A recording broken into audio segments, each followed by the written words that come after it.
What's up, Stu? What's going Hey, on? how are you, sir? I'm feeling like I could take flight. I like it. Thank you. What is Yes. this? I don't know. Something that I don't know. I feel a little uncomfortable, so I stopped it. So anyway, well, Stu, it's good to see you. I haven't seen you in like a week. We only I talk on know. we only talk on Wednesdays. Yeah, What's other new? than other than a few emails and texts here and there. Oh, all is well. All is well. Actually doing really well. I've this Jim and Stu show will explain how timing is everything. Okay. Well, I'm intrigued. Well, let's just Yes. dive right in I since think we should. let's let me just open up the over if you want to join us live on jimandstewshow.com. We have live chat set up over there in case you'd like to discuss with us, or you can put in comments down below. You can pretty much do whatever you want. It's your world. Don't let us get in the way. So I've got my stuff set up and here we go. Sorry. I don't know what's going on with my phone over here. Phone just blew up. Are we ready? Is that your ringtone? No, it was got my mind on my money and my money on my mind. I took you for a Snoop Dogg fan there, Stu. Nah, that was some TikTok that blew up. Oh, okay. I thought I had my volume down, but I did not. Hey, Vicky, good morning. All right, well, rapper Stu. Stu Mix-a-Lot. What are we talking about today on the Jim and Stu show? Well, this was a good one, and I have to say, your conversation with our last podcast on 128, when we talked about your big ticket item, you mentioned, and this is where you really have to listen, because Jim, not only does Jim give good advice, but there are some golden nuggets in there that Jim didn't even mean to put out, but I got it. Right? Right. So this. Tell me if anybody else got this. I got it. I'm sure you did, Mr. Pickles. You're on top of things. All right. So you ready? Yeah. Don't I look ready? All right. Let's go. So the title of this Jim and Stu show is "Timing is Everything." That's deep. Timing is everything. So here's the description of what we're going to talk about. Jim and Stu discuss an overlooked element of posting content to your market. Time of the day can matter for a restaurant. If you have an advertisement, post at the same time. Most people, when people are getting hungry. Your grandson gave me that idea whenever he said, yeah, just like when Domino's sends an ad, right when I'm hungry. That's good timing. Right. So your grandson Eli gave me this idea, by the way. So time of the day can be the difference between having money for your customer, like payday, and not having money 4 to 5 days after payday. We can discuss many elements of timing as well. We should also make the move, or when you should make the move for new products, new services, or expand your business offerings. Once again, all a product of timing. Right. It's interesting. I don't know if you want me to just dive in and give a couple thoughts based on what you said there. Let's go. At one time, being one of the senior drivers for Domino's was the height of my professional accomplishment. At that stage of my life, I was one of the drivers that would close. So the interesting thing is that back in the day, 30 years ago, when I was driving for Domino's, literally 30 years ago, we would see an uptick in orders around lunchtime and around dinner time, and then late night time. There were certain times, like during football season, Sunday, during football season, dude, you wanted to be driving. And Saturday too, not so much for college stuff, but for NFL, we were hopping. And during the playoffs, you knew certain times. So timing was everything. And when you wanted to be a driver, when you wanted to be closing, when you didn't want to close, but also they time their Justin, I made that up, senior driver. But I mean, I was like the one, you worked your way up so that you could close because you were making the most money because you were constantly doing runs because there were fewer drivers. And so, Domino's had everything down to a science, man, everything down to every lump of dough they tracked. But they would time their ads on TV. So they would start running ads around 4:00 and then they would change where they were running their ads as it got later at night. And they had the whole thing down to a science because they were trying to hit people that wanted, it was lunchtime or it was dinner time or they were half drunk and they wanted a pizza or they were watching football and we can have the pizza there. So timing used to be really, really, really expensive. It cost a lot of money to specify because those time slots were the most valuable. You never saw an ad for Domino's during Good Morning America. You're not going to see an ad for Domino's on Phil Donahue at 10:00 in the morning. That's dating myself. Phil Donahue, dude's been gone for 30, 40 years. But now we can control the timing of when our messages go out, what days they show on Facebook, even what times they show. We can control who they show to. We can control when we send emails out. We can control when things show up on our website. So you might think that timing is not something that you could control, but no matter how big or small your list is, actually you have ultimate control over when your messages go out and which messages go when based on where people are in whatever cycle. Stu, tell them why this matters when the eagle poops. Yes. You know what? I tell you what, this is what I have tested over the years. And I've tested it on days when it wasn't payday, when it was payday, and it turns a good day into a great day. And it's not just an ad. You can't just do it with an ad, at least in my market. I have to throw. Who's your market? Tell everybody who your market is. Yeah, my market, I would say, would be young men and women who are seeking to serve in a specific, tactical profession, military, law enforcement, firefighter, maybe training for special ops. And what works best for my market is payday, day of, day after, few days before, maybe a day before, day after, testimonial. And it works really, really well. But it's taken me a while to figure that out.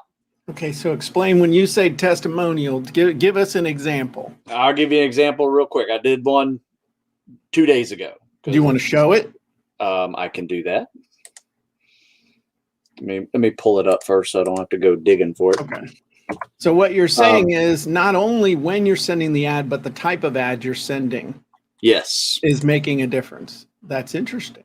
Absolutely. And it's taken me a while to do this because I'd post testimonials before. It did pretty well.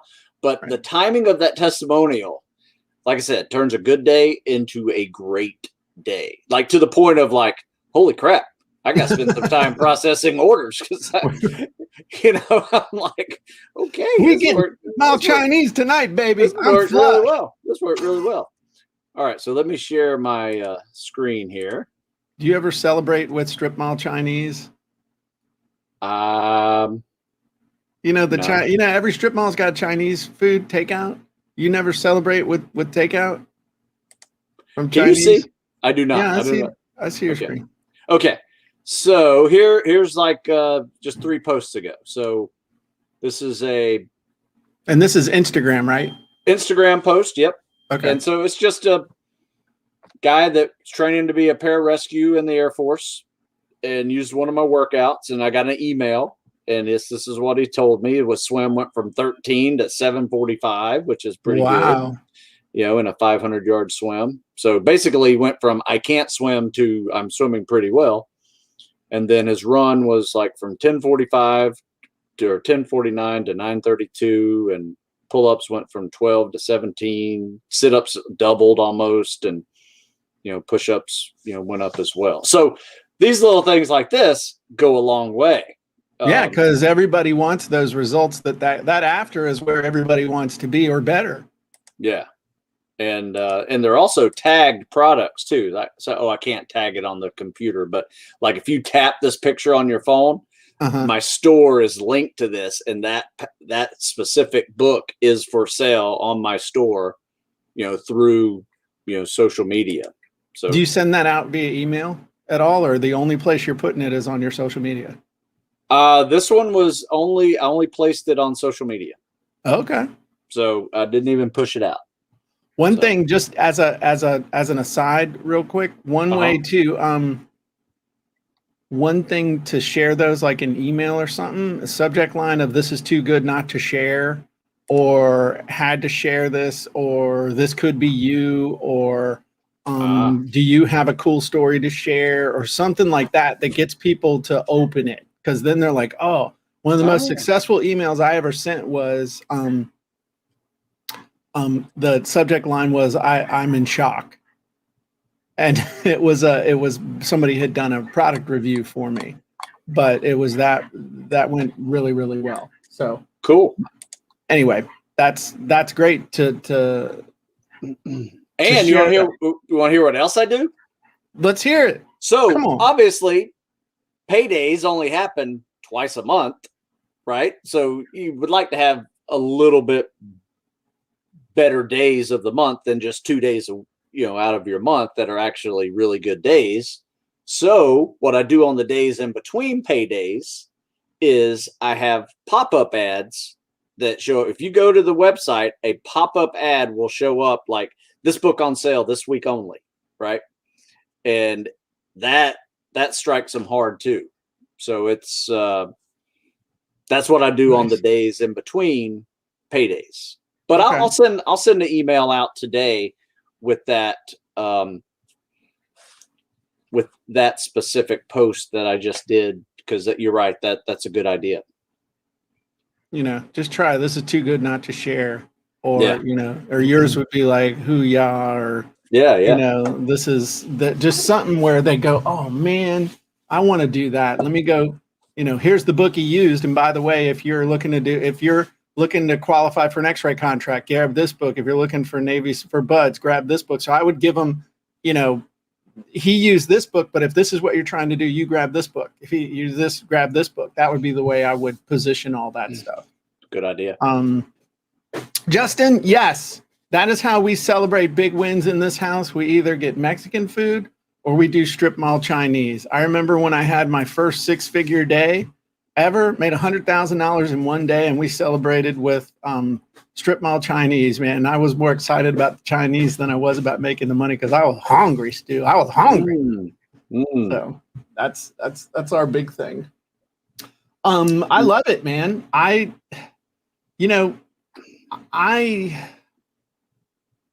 never thought about doing it that way, as far as it says Facebook jail inmate, and it says repeat offender.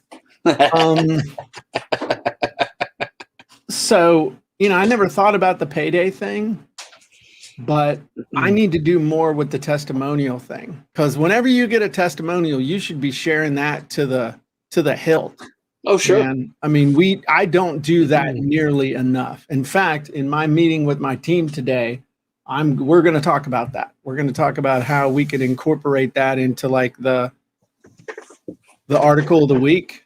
You know what? We should start the article of the week with the testimonial of the week.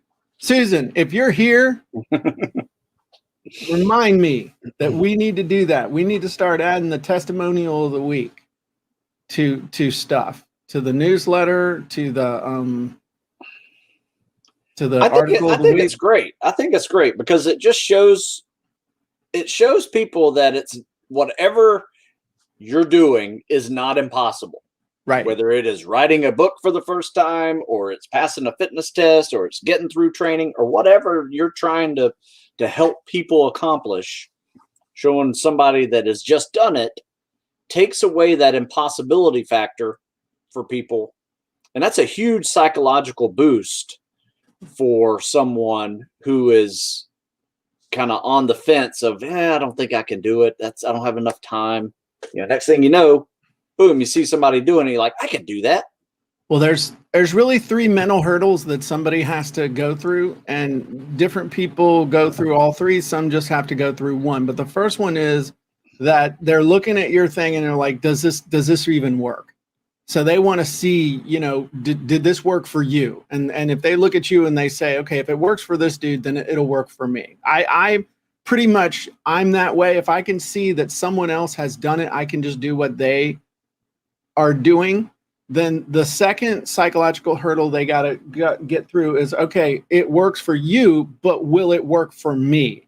And the way you overcome that is either with a demonstration or by showing how other people have gotten results. Okay. And then the third thing after it's, does it work for you? Does it work for other people?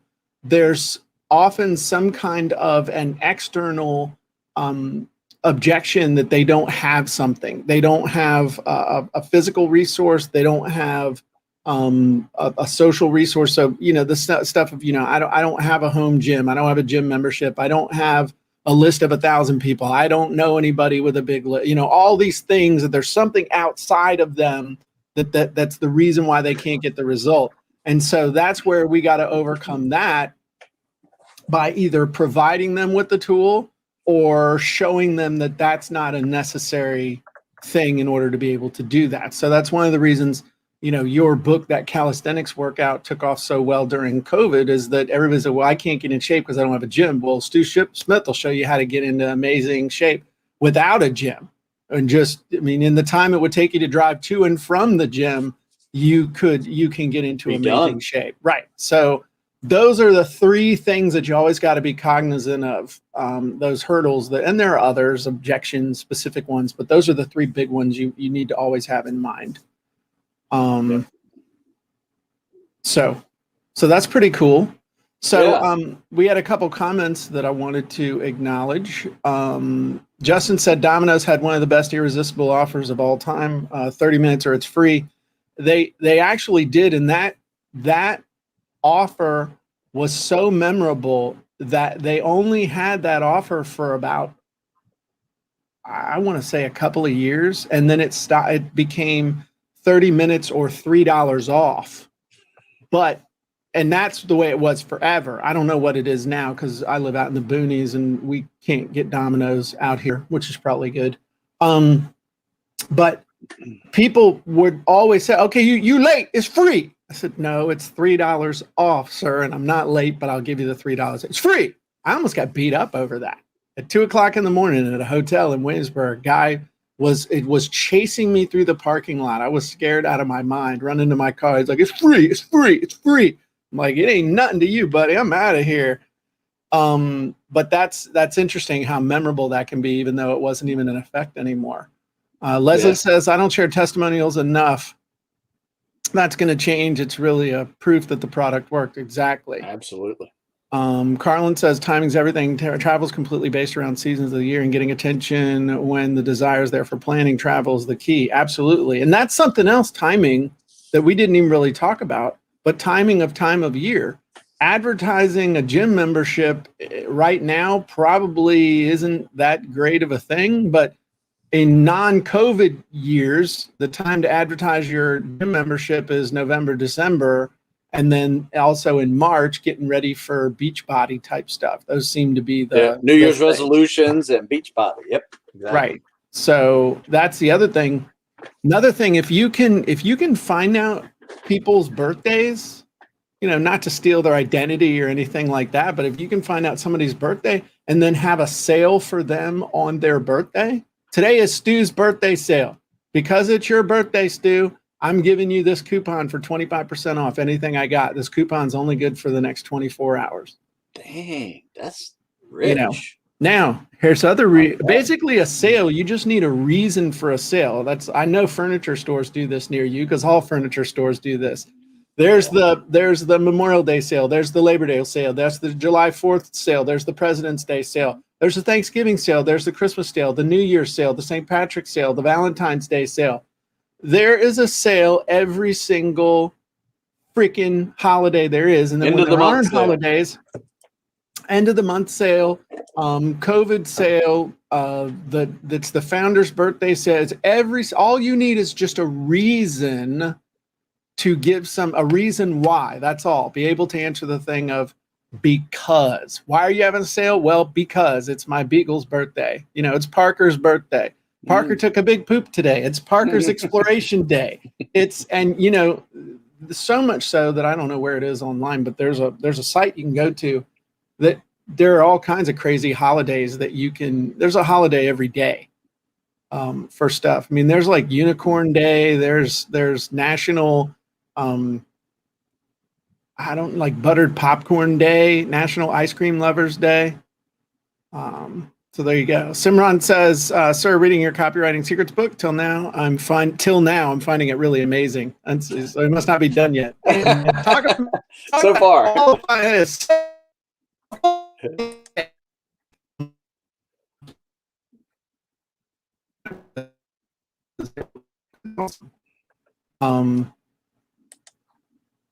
Hey, Jim. Trying to hide it, but it ain't hiding. And did I lose you? Nope. Can you hear me now? I can hear you. Yeah. Okay. Yeah. I glitched. We kind of glitched a little bit. That's all right. We can fix that. Hey, you bring up a good point, and pretty much you just need a reason. So the last part of this little segment before we go into the podcast is, when should you make a move for new products, new services, or expand your business offering? When you would think about timing involved, are you talking about developing it or launching it? Launching it. Make a move. So most people go from one thing to the next, to the next, to the next too fast, too soon. It's like they launch something or they come out with something and then they abandon it. And that's dumb. You're only going to wring about 20% of the water out of that sweaty shirt. You got to keep working it, because you look at 7-day ebook. I mean, we're making a bunch of sales every single day. I mean, and we're running Facebook ads, but we're also just promoting it to people. I talk about it all the time when I do my little word of the day thing. I always bring it back to, hey, if you've ever thought about wanting to write a book and you've been putting it off, or you've written a book before and it took months or years, I can show you not one, not two, not three, but 9 different ways to have a real legitimate book done by next Friday. You can check it out at 7dayebook.com. Join the thousands of people just like you who've gotten it done. I mean, just keep repeating the message and people push it. I mean, they do it too often. Now, what you should do though is think in terms of, if your business was like an anaconda, okay, and you've ever seen an anaconda eats a goat, and then you see this snake and the snake's like, it's got that big thing in the belly and stuff. In there. As that goat is moving down and stuff, it's the snake's going to get hungry again. So you got to think about, okay, what's the next offer? So good example. One of the things that I know that everybody who's created their book wants to know now, or a lot of the people want to know, is how do I create a funnel to sell my book from my own website? So what we're going to be doing, I think on the 26th. Yeah, on the 26th, I got to start promoting this. On the 26th, the afternoon of the 26th, everybody who is a member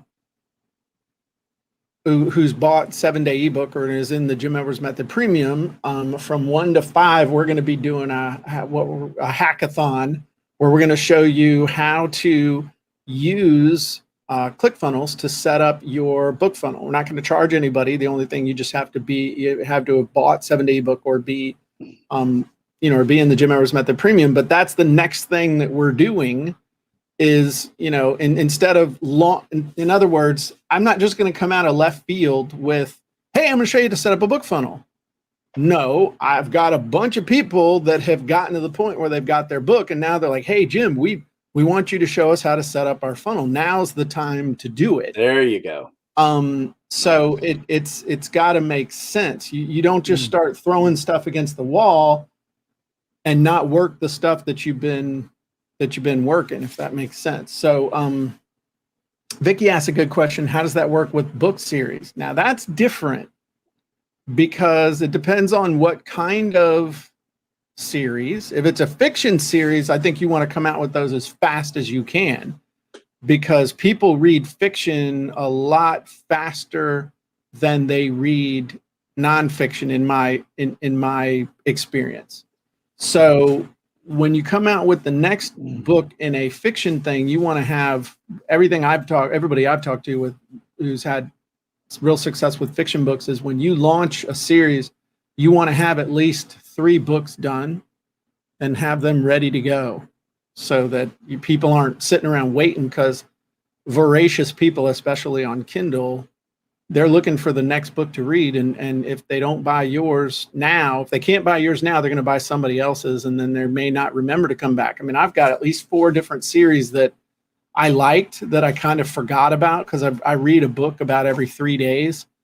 And so that's a different story. Now, if we're talking about nonfiction stuff, in my opinion, you want to sell the hell out of the book that you've got, build up the audience, and then start building anticipation for the next one, giving people enough time to actually implement the thing that you've done. So about the best I've ever been able to do with nonfiction books is come out with a new one about every 4 to 6 weeks. I did that for about a year and a half when I was first getting started. We were coming out with a new ebook, every 4 to 8 weeks, so average every 6 weeks. Or some sort of a product that was kind of next in line. And then that got old. And that's when I realized I'd be better off trying to get people into a membership site instead of trying to create a new thing every month and then go sell it to everybody, sell everybody on the fact that I was coming out with a new thing every month. You catch the difference there? Sure. Don't just try, I came out with this new thing because then people will be like, well, I didn't finish the last 3 things I bought. So when I finish this, I'll buy the next thing. If you pay this each month, then you get something new every month and you get access to all the old stuff. Oh yeah, I'll take it. So anyway, hope that answers your question. No, that was really good. I have very similar issues with timing of new products because I tend to create products that work for a particular time of the year, with my seasonal thing. So I have to kind of not necessarily say a winter lift cycle is a winter lift cycle, because right. I'll be finished creating it in the spring. Right. And I'll say, right. this is a lift cycle. It's not a right. winter lift cycle. So it's how you pump it out there, but it's also, how you frame it as well. Exactly. So, yeah. What I'm doing right now is, as it's getting closer to fall and you can start, feeling football starting to come on.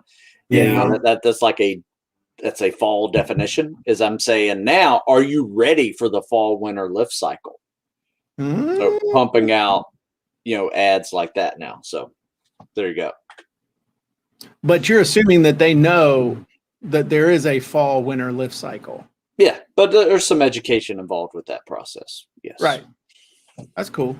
I like it. Timing is everything. Thank you, Eli, for sharing that with us. He is a smart little turkey. Yeah. So cool. All right. So we on to the podcast? Let's do it. All right. And this is episode 129. Yes. So 3, 2, 1. Hey, everybody, and welcome back to the Sales Copywriting and Content Marketing Hacks podcast. I'm your host, Jim Edwards, along with my special guest host, or not guest, with my special, you're my special buddy, Mr. Smith. I am. And we're here with episode number 129. And we're going to be talking about how all the stuff that I teach relates to Airbnb, Uber Eats, GrubHUB. And I'm just as excited to see what my answer is to that as everyone else is, Stu, because you made this up. Well, I didn't make it up. Steven asked a question on the Facebook group, Sales Copywriting Content Marketing Hacks with Jim Edwards Facebook group, which, by the way, if you're not a member, you should be, because over 20,000 like-minded business owners are. And they're very helpful people. So Damn, Thank that was you. good, Stu. Yeah. That was good. Good job, You like buddy. that? Yeah, that was really good. I liked So it. I like the Facebook group. I get a lot of ideas for the podcast from people asking questions in the Facebook group, and then there are people helping. So Stephen manages an Airbnb listing, right, Okay. as a host. And his question is, I want to know how I could transfer Jim's knowledge to writing sales copy for an Airbnb listing. Do all the principles still apply, and how might you go about it?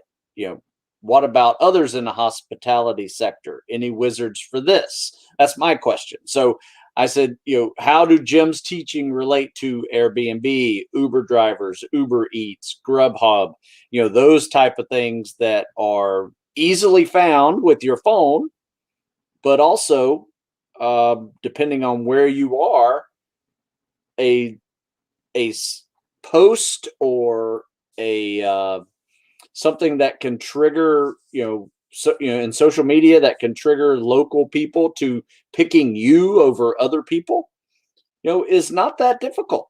And Jim's teachings absolutely help you. And what are the three things you have to do, Jim, to make an ad? What do they have to be? They have to be hook, story, offer. There you go. Right. So let's talk about it. It's interesting. No matter what you're doing, you got to have a hook. So if we're talking about Airbnb, what's the hook for why somebody would want to stay where you are? What would hook the type of person that was interested? If it's in the mountains, you want to have a hook about quiet, nature, vistas, mists on the mountain. Picture yourself peering through the mist in the morning.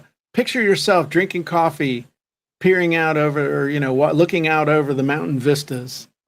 On the beach, tropical sunsets, sun-drenched beaches, and tropical sunsets. Some sort of hook for where it is. And what the payoff is, what's the hook? What does someone want? Do they want peace and quiet? Do they want to be close to the action? Again, you talk about an Airbnb. You ever been to Key West? I know you've been to Key West. You were in the Navy. You've been to Key West, haven't you? Okay. Several times. Key West has several very distinct regions to it. You got Duval Street, where everybody's just drunk out of their mind.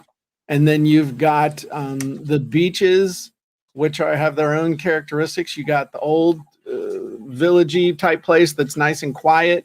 So again, you need to think about what is the characteristic of that Airbnb that's going to appeal to your ideal customer, the one that's going to want to stay there. Somebody that wants to hang out at the bars isn't going to want to stay on a deserted beach. Whereas someone who wants peace, quiet, and tranquility is not going to want to hang out in an apartment overlooking a bunch of bars. So that would be the first thing. The second thing is, what is the story that you could tell about that Airbnb unit?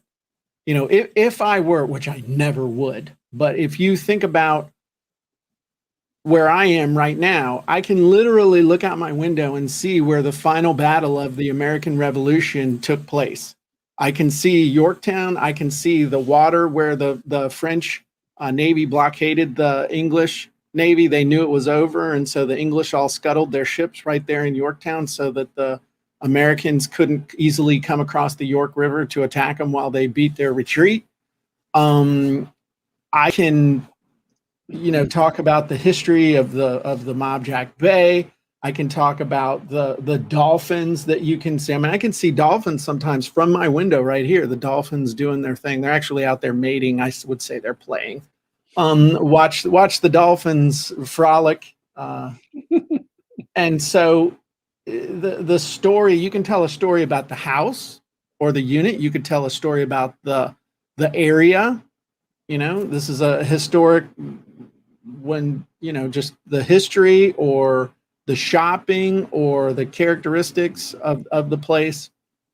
You could tell a little story about, imagine yourself doing this. Imagine waking up hearing the sound of the surf breaking on the beach, smell the aroma of the coffee, of your fresh coffee as you breathe in the clean sea air, and seeing the whole day laid out in front of you, doing whatever you want, playing on the beach, fishing from the dock, taking out the kayaks or the paddle boards, or perhaps taking a stroll in the quaint village of Matthews as you investigate shops and antique stores, and then have a wonderful lunch at one of the locally owned restaurants.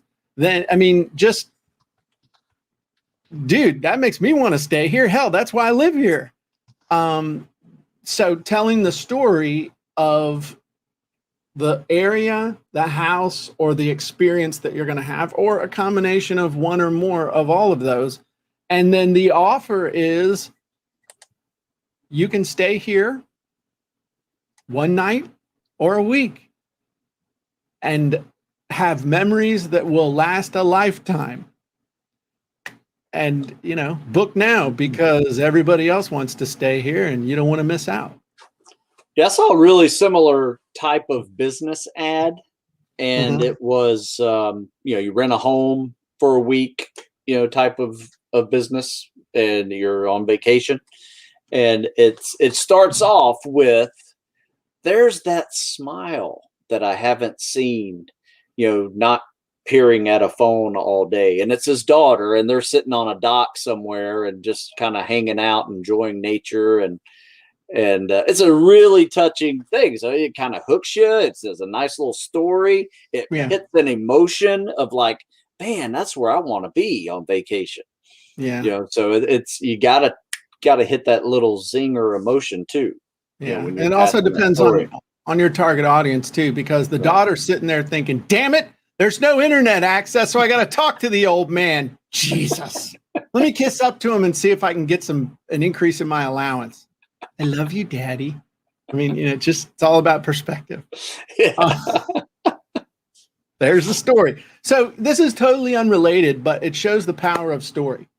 So there was a lady who had this wildly successful and virally passed around eBay listing that was for some Pokemon cards, when Pokemon cards were a big rage. But she needed to sell these Pokemon cards. I don't know if the story was true or not. I don't care. If I'd have wanted Pokemon cards, I would have bid. She sold these things for just an ungodly multiple of what they were really worth, because she told the story of how her kid,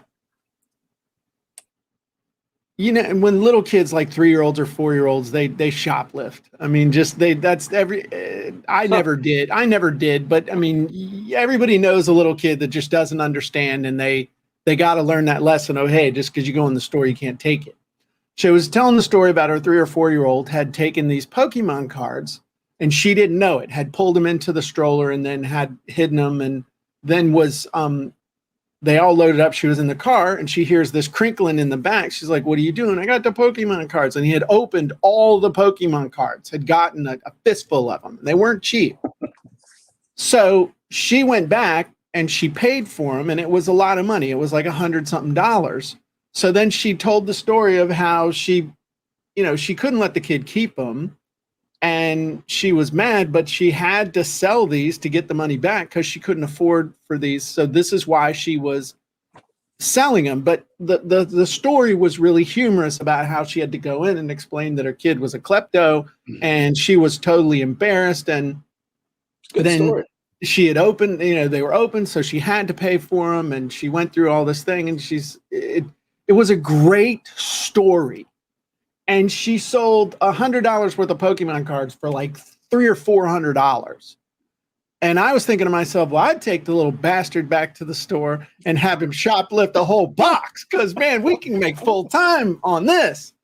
But that's not true. And I shouldn't have said that. And he wasn't a little bee. He was probably just he needed a spanking. I mean, obviously the kid needed to get swatted. Bring back the belt. So the point is that the story, the thing is, I've never spanked a kid. I have never spanked anybody. I mean, I'm a total pushover and a softie. You would think I would be. Oh man, I get steamrolled. I talk tough. So my point is that a great story can sell anything. You just have to find the angle of the story. And the great thing that lady did was she took, and I teach this, with the hero's journey, and I teach the thing to look for is the emotional turning point. And so for her, the thing she built the whole story around was the utter internal just anguish and embarrassment and feeling terrible about the fact that she had to go into the store, admit that her kid had taken these things and she didn't have the money to pay for them. And that was what the story was really built around. So it was humorous, but it was, man, I know I can see myself there. And so that's the thing. And finding the right story, having that hook, and if you got the right story, the offer's easy. Sure. And also gives you an out too for being, a mom who sells Pokemons. Right. Why is this mom selling me Pokemons? Right. Then you hear the story, you're like, huh, that's pretty funny. So like if you wanted to sell Beanie Babies now, right. I mean, the story to tell would be, hey, I thought I was investing in my kids' college education. And so we went ahead, we bought a bunch of these Beanie Babies. I mean, we had the totes full of them. We had the Princess Diana Beanie Baby. We had the this and this baby Beanie Baby, this Beanie Baby. Well, I've been waiting for my investment to pay off, and it doesn't look like it's gonna. So now we got to clear out some room. So Beanie Babies are still cool, and I want to sell these, but I'm going to tell you what, I'm going to sell them for just a fraction of what they, so this one sold for $300. I'm going to let it go for 10. I mean, just telling that story and giving that contrast, I don't know if it would work or not, but I mean, if I needed to unload Beanie Babies, that's how I'd unload Beanie Babies. Yeah. But you gotta have the story, because what the story does is it answers the question, why you, who are you? And then why this, why now? That's the thing that people want to know, because they're naturally mistrustful until they understand the reason why behind something. You could just be some person out there that is just trying to get over on everybody. And maybe you still are, but at least I make myself feel better because I listened to your story, I read your story, and it makes sense to me that this is who I should pay attention to.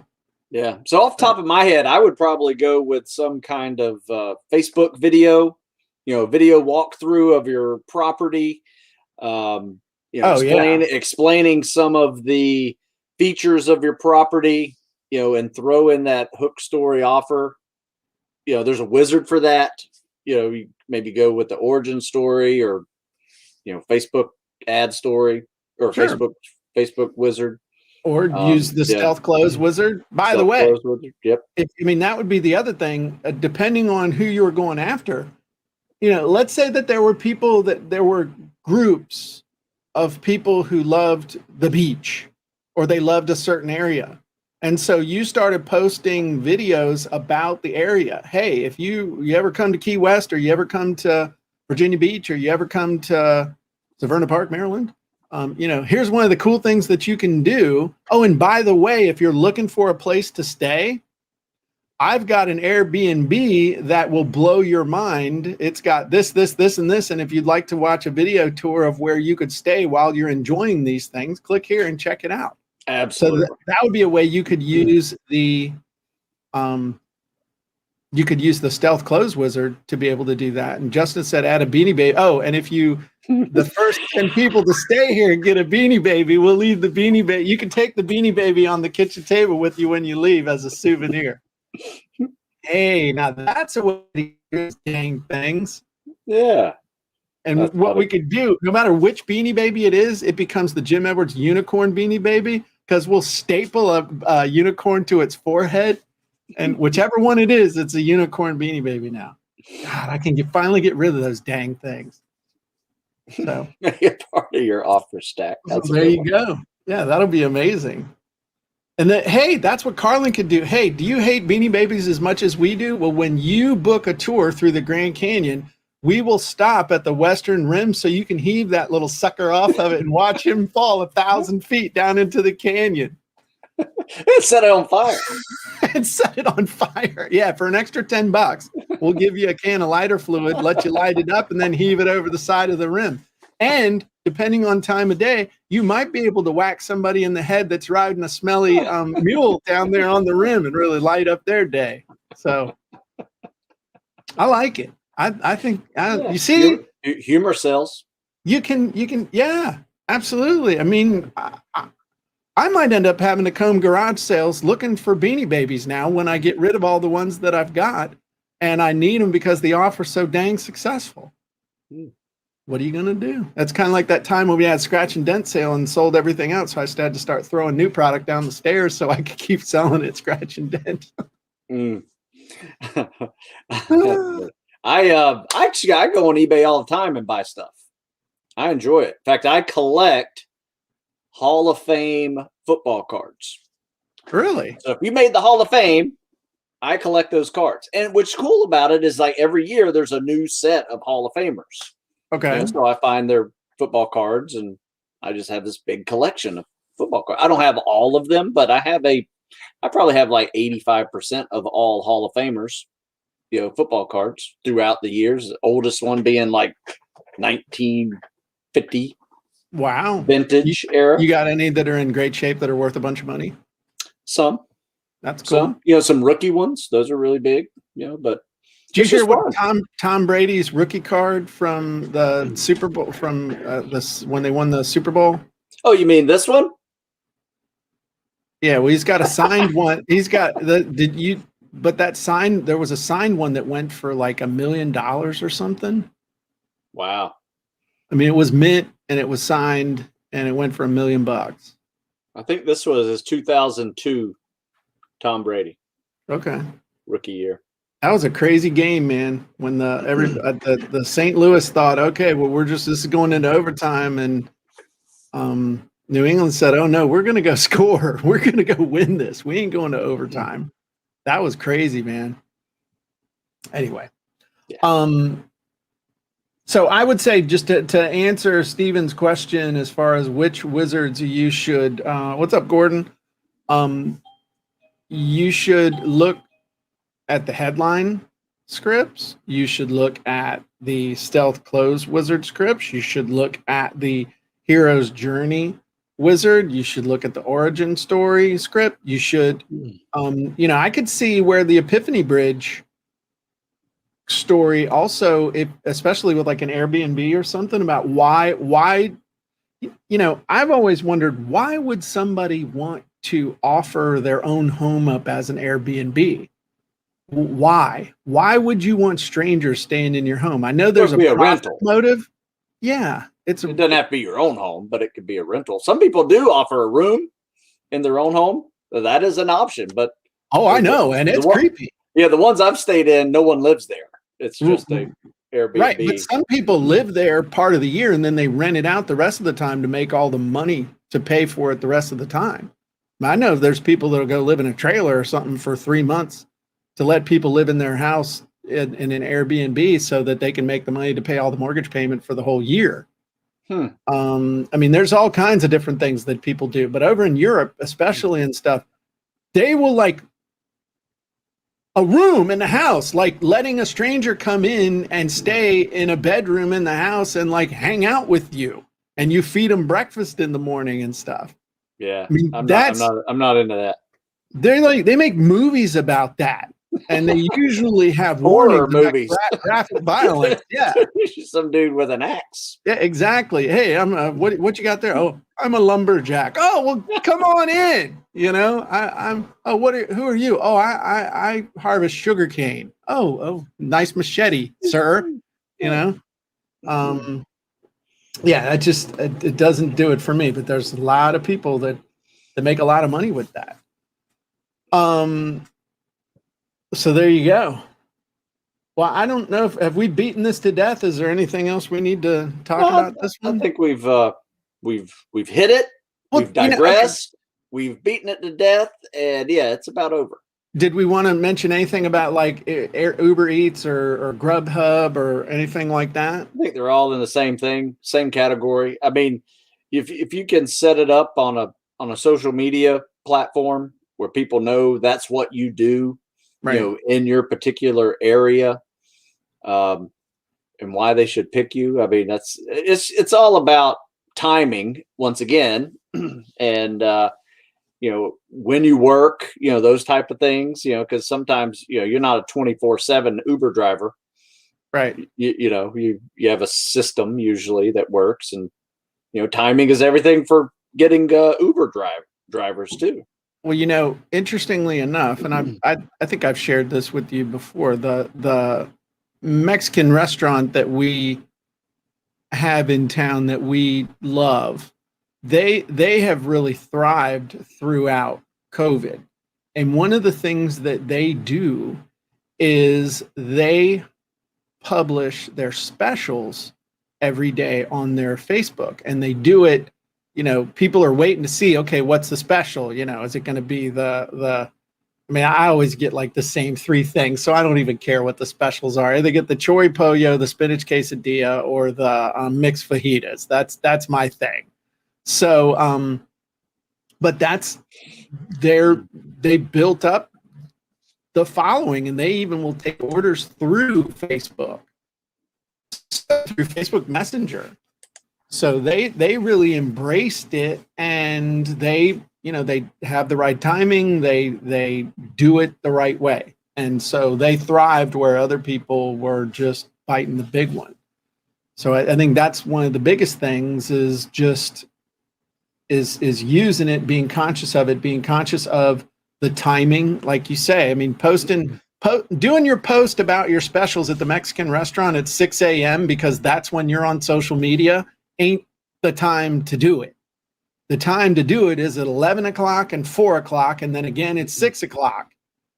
And that's how you're going to get the people to, and free delivery. So that's what you need to do.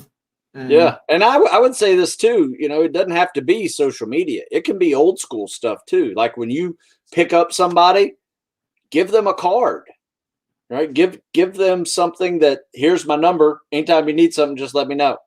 It'd be just common sense type of marketing too, as well. I mean, that's when, I don't know if somebody like Uber or I don't know if they can do that. I think it's, I don't know if you can request a driver or not, but I know in Aruba where they don't allow Uber and Lyft are not allowed because they know that it will come in and destroy the taxi industry. Sure. And that's a big part of their industry, and that's how they keep people fed and keep people employed and stuff. But that's exactly what's happened to me several times. You meet a taxi driver and they're really cool. And I had a taxi driver lend me fishing poles for a week because he was just so friendly, and we said we wanted to go fishing. He said, "I'll lend you." You said we were going to go buy poles. He said, "No, I'll lend you a couple poles." And so he lent us poles, and I ended up tipping him $100 for the week, and had him take us back to the airport. So had another guy that took us around and did a private tour. Had another guy that his buddy owned a barbershop, and I needed to get a haircut and some other stuff. He came, picked me up, took me to the barbershop, waited for me, sat inside, introduced me to all the guys in the barbershop. We were all sitting around, laughing and joking, got my haircut. And then we went and had lunch, and he took me back to the hotel. I mean, so I see what you're saying. I don't know if an Uber driver could do it, but in another situation, absolutely, that kind of thing of just doing it. So cool. But always remember, hook story offer, no matter what you're doing. And if you can time your hook story offer with when people have money or have a need, you're going to do even better. Because you can have the best hook story offer in the world, but if you throw that message in front of the wrong person or the right person at the wrong time, your results are going to suck. And then you're going to be upset, and then you're going to throw in the towel, and then you're going to go make all your money putting on a hairnet and saying those famous words, "Would you like fries with that?" So don't do that. Come on. All right, everybody. Well, I'm Jim Edwards, and for Stu Smith, thanks for joining us on the Sales, Copywriting, and Content Marketing Hacks podcast. Stu, if they want to get in shape, where should they go? Stu Smith Fitness, thank you. And if you want to learn about copywriting secrets, where do you go? You can go to copywritingsecrets.com. I still have some free copies left. I'll ship you a free copy of the physical book. All I ask is you pay a small shipping and handling to show me that you're serious. Everybody have a great day, and we'll talk to you next time. Bye-bye, everybody.